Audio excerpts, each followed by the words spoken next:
Hey friends, guess what we're doing today? Today I want to plant out my fall garden with you. I would call this today in fall garden attempt because I'm not sure how successful it will be, but I will take you along for the ride. Why am I saying it's an attempt? I will be gone a lot this fall for business travel, so I need something what is ideally self-sustaining. So we'll see how well this goes. This also means I don't have any seedlings planted this year, so I'm really truly only direct sowing what I want for my fall garden, which never worked out 100% for me, so we'll give it a try. We'll give it a dedicated shot this time because in previous years I had some seedlings, and I gotta say the seedlings took priority before the sown seeds direct. Don't ask me why, it just was the way. So we'll see if I'm a little bit more focused when everything is just direct sown. So wish me luck, wish the seeds luck. Together we'll see if it works out. Where am I going to grow my fall garden? In 3 dedicated areas. The first one here is my grow bag area where we harvested the potatoes yesterday and I refilled the soil with the just leftover soil from the potatoes. I've done this in previous years. This always worked very well. I have here some garden tone fertilizer, which every bag will get a handful from, and that usually works very well.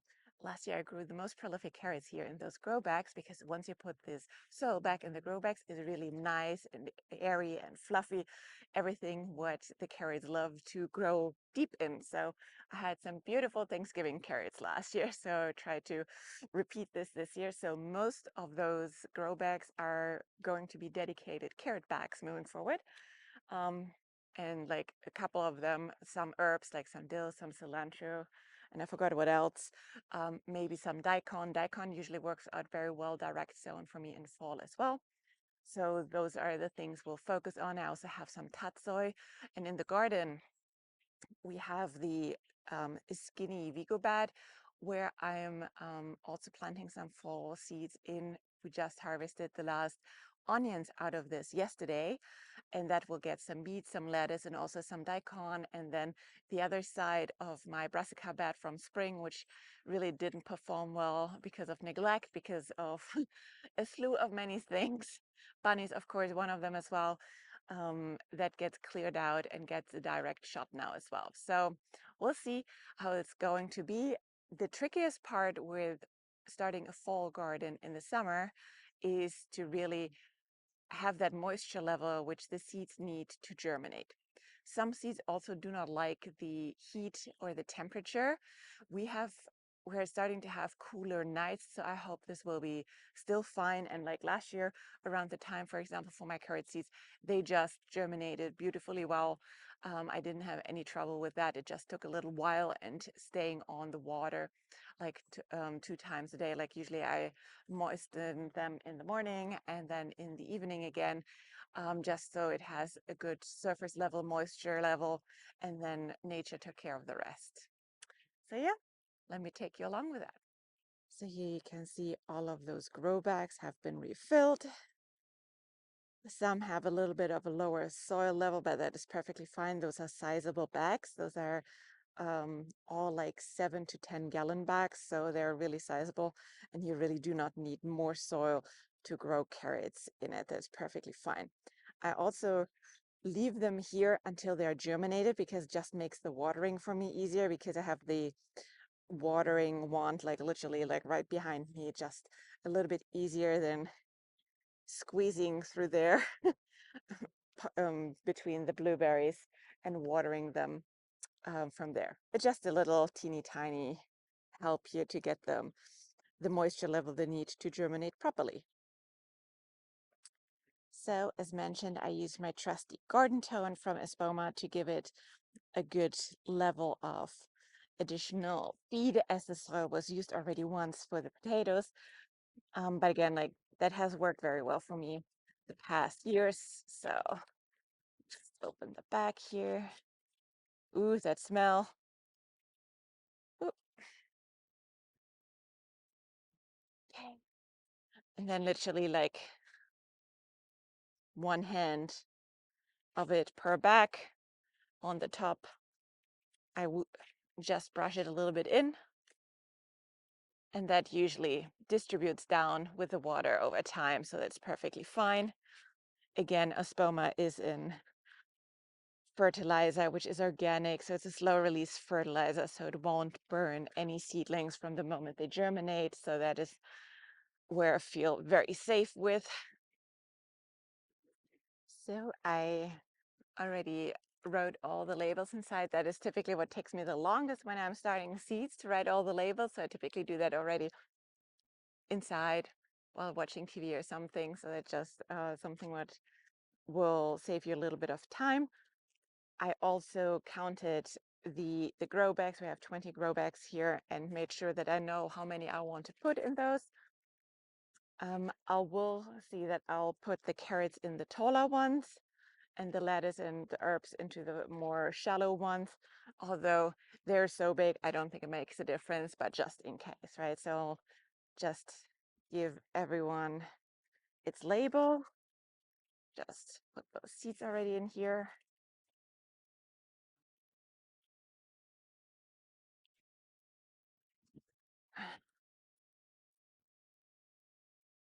My favorite carrots, which worked last year really well, is the early hybrid carrots Macoum F1 from Johnny Seeds.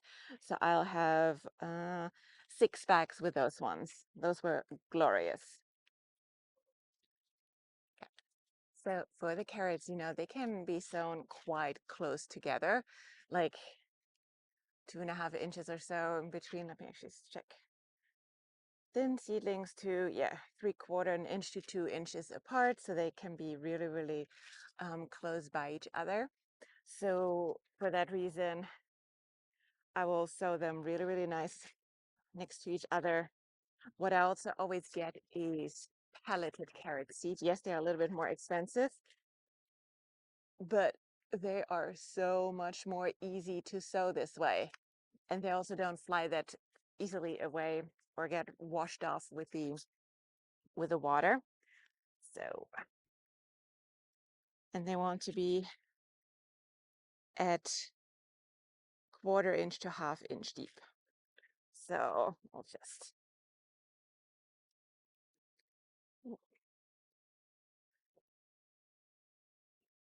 usually go with like 4 little rows, and then I'll just drop those ones.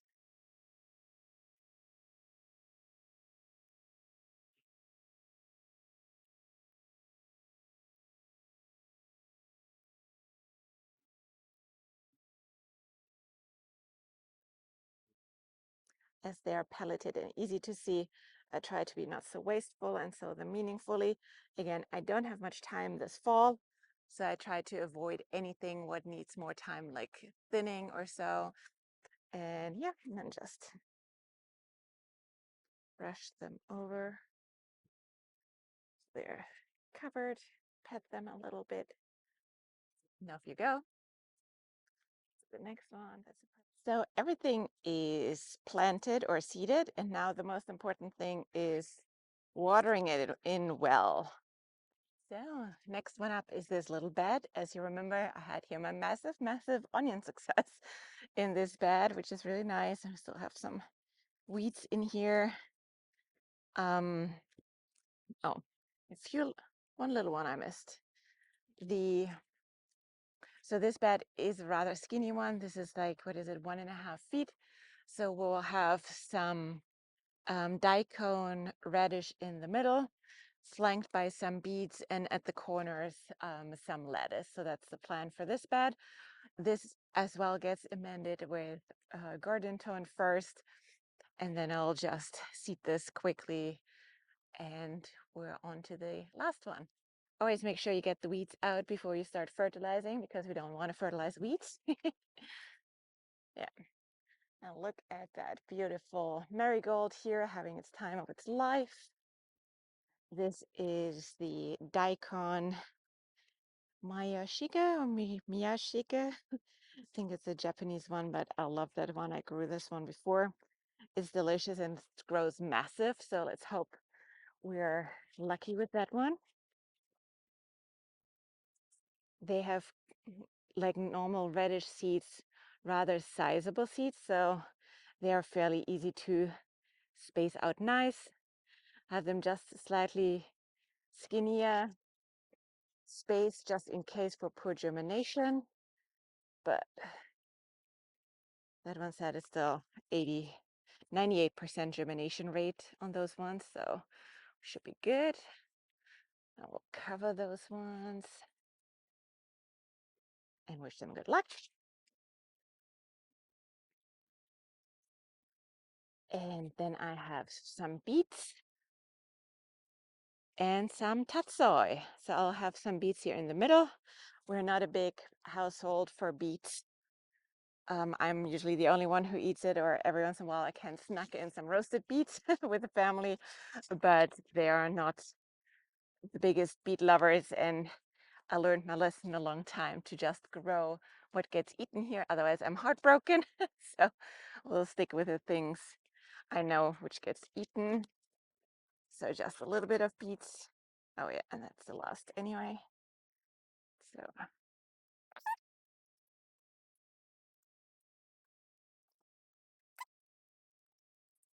nice. And then my trusty, the tatsoi. This is something which we eat a lot in like Asian stir fries or so. Yeah, unfortunately, that is also beloved by cabbage whiteflies.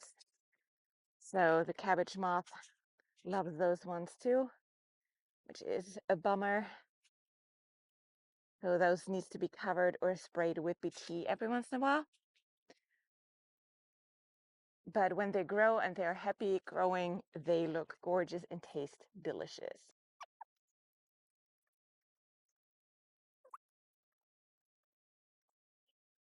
Okay. And we're done with this bed. We get some water.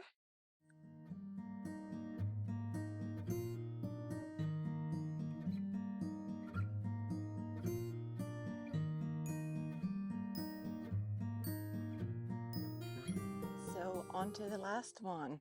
Here is my failed spring bed. It looks like I have still some decent cabbage, but I tried them and they were completely eaten through to the point that I wasn't even interested to try the two leftover ones. Yep, that is part of gardening sometimes too. There's my bolted broccoli, where I clearly missed the moment. The red cabbage never had it up, and my really terribly eaten kale. So all of that half is going to get out and cleared out. On the good news side, my edamame here, they look nice, especially after fertilization. So I'm hopeful that we'll still get some. Over here, they got like eaten back approximately from this size by the bunnies or something just a few weeks ago, but luckily they recovered. So I'm really hoping we'll get some. So, yep, I'll take the fence quickly down, get rid of all of that stuff, and then we'll sow and start fresh here. That is the nice thing about gardening. You can always start fresh again.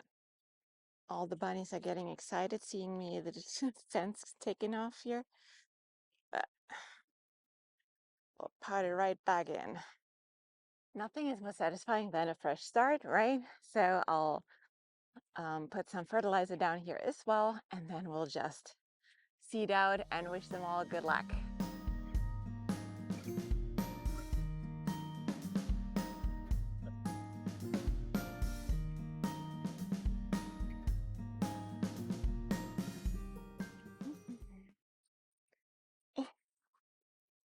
All right, you're done. So some more daikon, some lettuce, oak leaf blend, and arugula, some watermelon radishes, some more daikon, a different variety, and then one more section of carrots. This is a rather compacted vat, so I'm actually not sure if the radishes will do so well here, but we'll give it a try. Again, it's our fall garden attempt, so we'll see how much we'll get out of it with the most minimal work and effort to put in.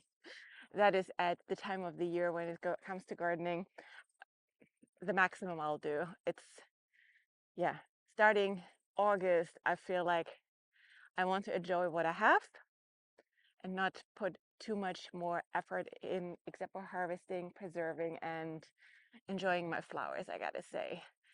Yeah, that is pretty much it. All right, let's get that going and then we're done.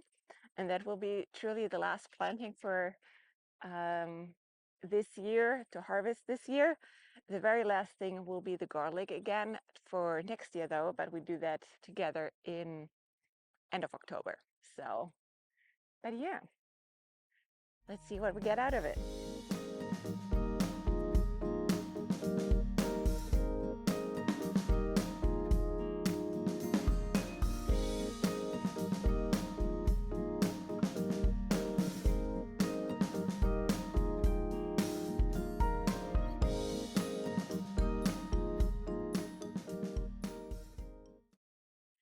So we're done with this one here as well. We have it properly fenced in, hopefully as good as we can. Wish them good luck. What I'm going to do is, so for the next couple of weeks, I will go in the morning, give them in, yeah, just some water on the top and as well in the evening to really get keep a good moisture level on all of the areas where we now seeded the fall seeds, because the moisture level is really what is the key from my perspective to get them going.